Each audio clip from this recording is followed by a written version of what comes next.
Assalamualaikum warahmatullahi wabarakatuh. Teman-teman, boleh juga para bunda sekalian. Alhamdulillah, pada kesempatan kali ini saya akan mencoba sedikit memberikan tausiah buat kita semua, terutama buat saya pribadi. Dalam belajar membaca Al-Quran, ya sekali lagi diperlukan keistiqomahan kita, kemudian semangat kita, kemudian jangan ada rasa malas, kita buang rasa malas. Kadang-kadang kalau kita diajak ngaji yuk katanya, ntar aja ada arisan, nanti aja capek, nanti aja masih banyak masalah yang belum dikelarkan. Alasan-alasan itu sebenarnya bukan alasan. Pada prinsipnya adalah rasa malas pada diri kita yang tidak mau kita buang, kemudian rasa semangat pada diri kita yang kendor. Nah, untuk itulah saya mengingatkan kembali, terutama buat saya sendiri, mari sama-sama kita belajar membaca Al-Quran.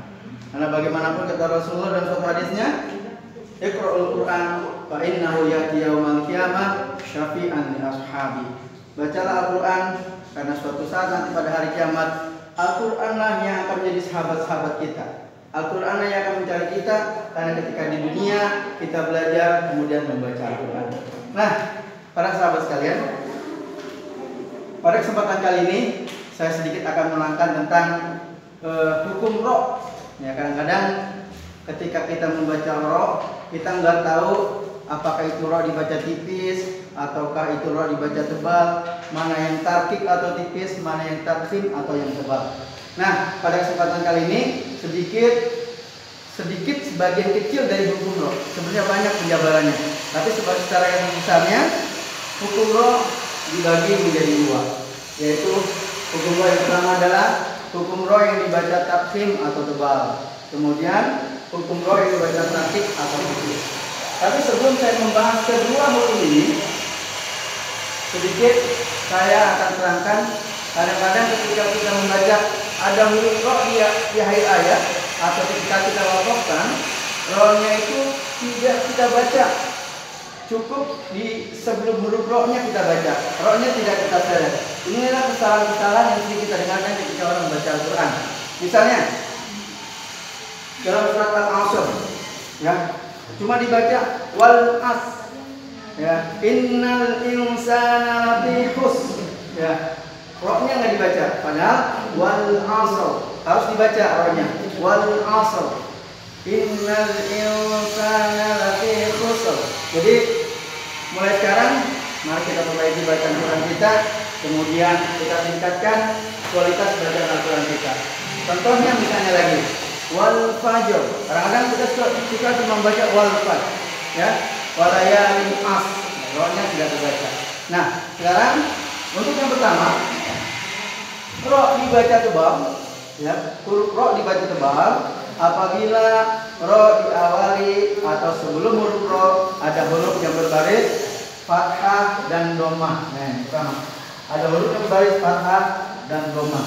Nah, ini rohnya dibaca tebal. Misalnya Allahu Akbar. Nah, ini ketika rohnya diwakafkan sebelum huruf roh ada huruf berbaris fathah, ya, maka rohnya dibaca tebal atau taksim. Allahu Akbar. Nah, seperti itu. Kemudian alhaakumut takatsur. Nah, contohnya lagi, ya, takatsur.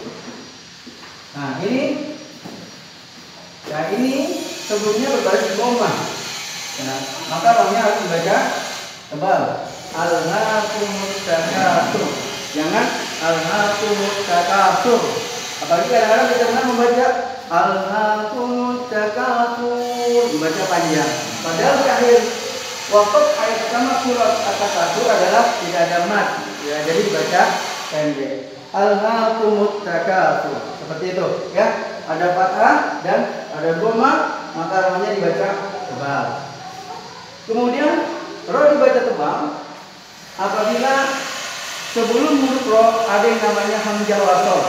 Nah, ada yang namanya hamzah wasol. Apakah itu hamzah wasol? Hamzah wasol adalah huruf hamzah atau alif, ya, huruf hamzah atau alif yang berdiri sendiri, dia tidak mempunyai harokat. Ya. Huruf hamzah atau alif yang berdiri sendiri dan tidak mempunyai harokat. Contohnya misalnya dalam surat Al-Fajr akhir-akhir ayat, ya, ini ada tulisan gini. Nah, silakan kalian lihat di surat Al-Fajr di akhir-akhir ayat. Ini ada yang namanya hamzah wasal. Hamzah wasal adalah huruf alif atau hamzah yang tidak ada harokatnya, tapi dia ada dan ditulis. Nah, ketika kita menemu seperti ini, kemudian di depannya ada huruf ro, maka ro-nya dibaca tebal. Walaupun ketika kita membacanya diawali dengan huruf yang berbaris kasroh, ya, tidak dibaca irji'i, tapi irji'i, ya, irji'i dibaca tebal. Contohnya lagi misalnya, ya, limanir. Nah, seperti ini. Ada hamzah wasal. Sebelum hamzah wasal adanya berbaris kasroh. Kan pada umumnya adalah apabila ro didahului oleh berbaris kasroh, maka ro-nya dibaca tipis. Itu kaidah umumnya. Tapi karena di sebelumnya ada huruf hamzah wasal, maka ro-nya dibaca tebal. Limanir sado. Ya, yaitu penggambaran secara umumnya. Kemudian ro dibaca tebal. Yang ketiga adalah apabila setelah huruf ro, nah yang ketiga ini, setelah huruf ro ada yang namanya huruf isti'la. Nah, isti'la. Huruf isti'la adalah huruf-huruf yang berakhiran o kecuali huruf ro. Ya, huruf-huruf yang berakhiran o kecuali huruf ro. So, do, do. Inilah huruf-huruf isti'la. Nah, huruf isti'la adalah huruf-huruf yang keluar karena terangkatnya pangkal tenggorokan bagian belakang. Kho, so, wo, to, lo. Nah, jadi hurufnya tidak keluar secara bebas. Kho, so, lo, enggak. Tapi masih ada huruf di dalam mulut. Itulah huruf isti'la. Nah, ketika huruf ro sukun bertemu dengan di depannya ada huruf isti'la, huruf ini, maka ro-nya dibaca tebal, ya. Contoh misalnya.